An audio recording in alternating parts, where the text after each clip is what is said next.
Salut YouTube, comme tu l'as certainement peut-être remarqué dans le titre de la vidéo, c'est bien le début d'une nouvelle série qui va se lancer sur ma chaîne. Avant toute chose, je vais te demander de liker et t'abonner si c'est pas déjà fait, comme ça tu pourras me montrer si le concept te plaît. Maintenant, il faut commencer. Pour introduire tout ça, je vais devoir t'expliquer les quelques problèmes auxquels j'ai dû me heurter pendant les quelques semaines, voire mois qui ont précédé. Et ensuite, je te parlerai de mon objectif à travers cette série. Comme tu le sais déjà, si tu me suis sur Instagram et que tu regardes toutes mes stories d'ailleurs, je me suis subluxé les couilles quelques fois ces derniers mois. 7 fois en 4-5 mois pour être précis. Ce qui est bien au-delà de la normale, je pense, tout en tout. À l'heure où je te parle, je reviens justement d'une séance avec mon kiné. Dans une autre série que j'avais commencé, qui avait eu un but bien précis, j'allais d'ailleurs bien entamé. Cette série-là, j'ai justement dû la mettre en stand-by à cause de mon épaule. J'espère pouvoir reprendre cette série à un moment, mais pour l'instant, je vais la laisser de côté en attendant de récupérer une épaule stable. Je pourrais vous en parler plus précisément dans la vidéo qui la concernera, mais pour l'instant, on va revenir à l'essentiel. Pour cette nouvelle série, comme le titre l'indique, je me lance le défi d'être polyvalent. Je m'explique. Dans mon cas personnel, je souhaite être polyvalent dans le street en général. Donc, en statique, en agilité et en tripleting. Pour ce qui est de l'agilité, comme je t'en ai parlé, je vais essayer de régler d'abord le problème de l'instabilité de l'épaule, que je vais laisser de côté pour l'instant. Ne t'attends donc pas à me voir me balancer pendant quelques épisodes.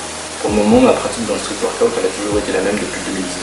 J'ai uniquement travaillé le statique. Suite à des blessures, un manque de discipline et de motivation, j'ai dernièrement perdu énormément de niveau. On va donc voir ensemble comment est-ce que je vais récupérer mon niveau en statique et en créer un en tripleting. Bon, sur toutes ces belles paroles qui me paraissent nécessaires, je pense qu'on a pu faire le tour. Maintenant, place à la vidéo.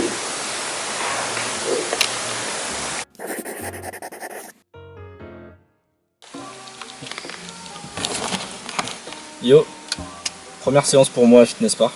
Du coup, pour cette première séance, je vais un peu galérer, je pense, parce que je suis bien fatigué. Ça fait une semaine que je dors très très mal. Des nuits très courtes, des nuits tout le temps coupées. Donc depuis une semaine, et c'est vraiment compliqué. Du coup là, je sais pas si ça se voit à ma tête ou pas, mais du coup ouais, je suis bien fatigué. J'espère que ça ira mieux pendant la séance. Je vais vous filmer de toute façon ma première séance et puis on va voir ce que ça donne.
Bon, comme on peut le voir, en statique, j'ai un niveau qui s'est fortement dégradé. On est très loin du 2-2-2 qu'il y avait encore il y a quelques mois.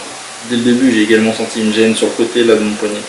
Je sais pas si ça a joué par rapport à la séance de la veille, une première séance Leslie en streetlifting, mais en statique, du coup j'ai eu très mal. Donc j'ai pu faire très peu de perfs et j'étais très fatigué également, donc les perfs n'étaient pas au rendez-vous non plus. Donc, pour le statique, il va vraiment falloir que je me reprenne en main. Pour ce qui est du streetlifting, j'attends vos tips, parce que donc, pour l'instant on voit que ça irrite un peu les yeux. C'est vraiment pas terrible et j'aimerais bien améliorer ça. Dans mes séances de streetlifting, je ferai également des squats. Dans cette séance, j'en ai pas fait parce que de 1, je me sentais pas à l'aise dans la salle. Pour l'instant, je suis pas encore habitué. Et de 2, je préfère commencer avec une bonne forme directement. Donc j'ai envie d'apprendre avec quelqu'un qui m'apprendra à faire le bon positionnement, etc. Pour ce qui est de mon planning sportif, ça va se dérouler de cette manière. Lundi, repos. Mardi, statique. Mercredi, streetlifting. Jeudi, repos. Vendredi, statique. Samedi, streetlifting. Et dimanche, donc le dernier jour de la semaine, statique. Et je préfère aussi rappeler à toutes les personnes qui regardent cette vidéo mais qui sont encore débutants que j'ai commencé le street workout en 2019, donc je suis quand même pas un débutant et que les perfs elles reflètent pas du tout ce qu'un débutant pourrait faire. C'est pour ça que même si j'ai jamais fait de streetlifting ou de certaines reps, j'ai quand même une base qui est pas mal pour quelqu'un qui n'en a jamais fait, voire très bien. Ce sera pareil avec le statique. En ce moment j'ai vraiment un niveau médiocre, il est vraiment nul. Et si mon évolution elle est rapide, il faudra pas que ça te décourage, parce que moi j'ai eu la mémoire musculaire. C'est-à-dire que je vais me récupérer beaucoup plus rapidement. Mon corps il a déjà été habitué à ces mouvements-là. Petit aparté terminé, j'espère que tu auras apprécié cette première vidéo. Beaucoup de blabla, mais je pense que c'était nécessaire pour introduire cette série. Et dans les prochaines vidéos, tu auras beaucoup moins de parler, t'inquiète pas. Sur ce, n'hésite pas à liker, t'abonner, partager et me laisser un commentaire pour me faire savoir si t'as kiffé. Et si comme moi, t'as hâte de voir la suite.